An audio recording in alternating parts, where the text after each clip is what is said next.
време е во Македонија да се разнесат разнасат не како се вика да се разјаснат некои работи.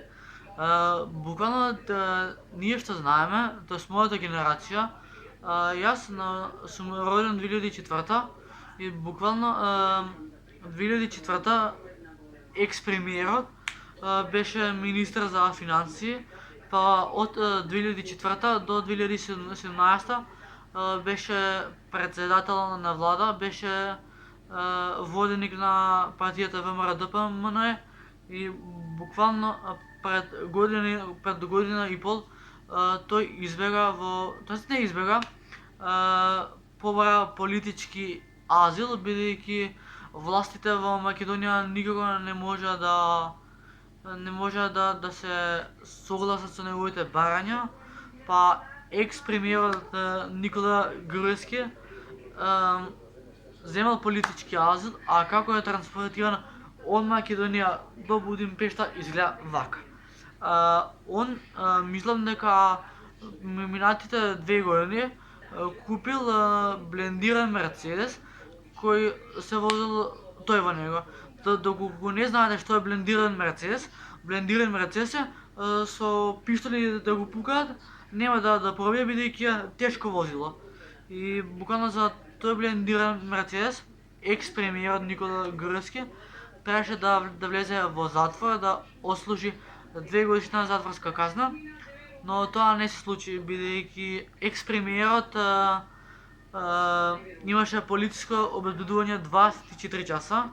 Буквално кога тој ќе им се јавил, ќе дојдат, ќе донесат, ќе вратат, и се погодил ден во Македонија од кога последен пат екс-премиерот е лоциран во Скопје пред кривичниот суд, и од тој ден 18 ноември му се губи и трага и глас. Но властите во Будимпешта веќе потврдиле дека екс-премиерот е пристигнат, а како е пристигнат, сега ќе ви кажам. Беше транспортиран од Македонија до Црна Гора со автомобил. Ако го одите стариот пат за Црна Гора, нема да направите проблем, ама он поминал низ границата без лична карта, без пасош, без такви документации, и буквално од Црна Гора со приватен авион е транспортиран за Будимпешта. Во Будимпешта кога стигнал, отишел во амбасадата да побара политички азил, бидејќи властите во Македонија не може да му го одобрат тоа, а Унгарија е земја која е членка на Европска унија и буквално таму има независни институции.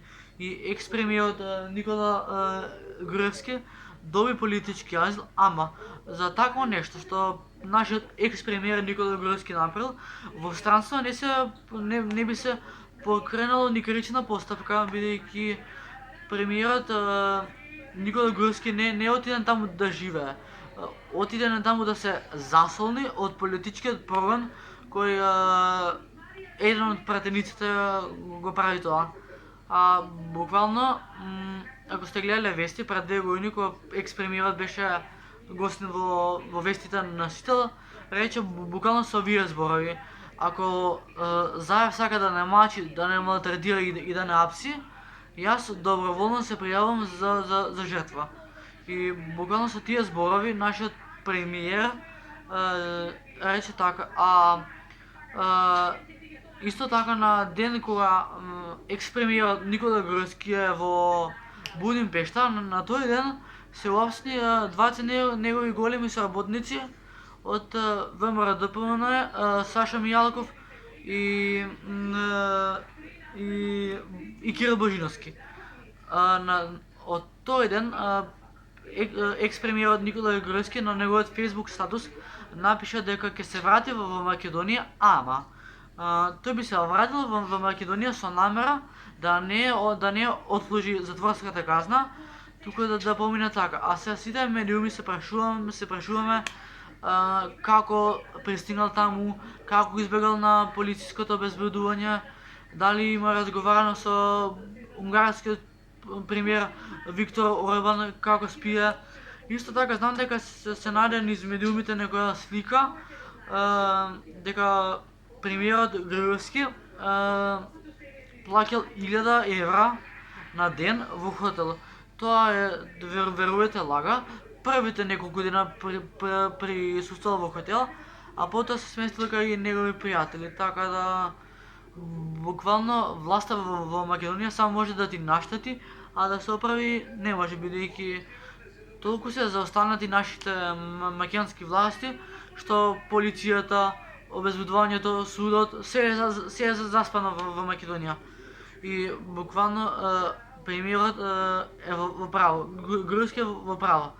Не треба да се падат криминални дела, бидејќи екс-премиерот Груевски направил се што е во негова можност за да се скрати овој политички прогон. Туку напротив, премиерот Зоран Заев го смени името на најдрзок и на најбезобразен начин. Исплапција се живо идио што постоеше. Правеше проблем со верски објекти и со нациите. Така да албанската власт го гласаше Зоран Заев, сегашниот премиер Зоран Заев, а Груевски кој беше од 2004 до 2017 пратеник, му ги удира клоците. Значи, Македонија оправи се, правда за Македонија. Редно е во оваа земја властите да се дигнат на нозе и да не бидат заспани, бидејќи и вака и така македонците го јадеме стапот. Така да тоа би било тоа за овој видео. Нема ни да трае долго, ќе скратам на 4 минути, така да тоа е тоа. И се надеваме дека екс-премиерот Груевски ќе се врати со намера да ги докаже работите за кои воопшто не е виновен. Така да тоа е тоа. Чао, имајте убава вечер.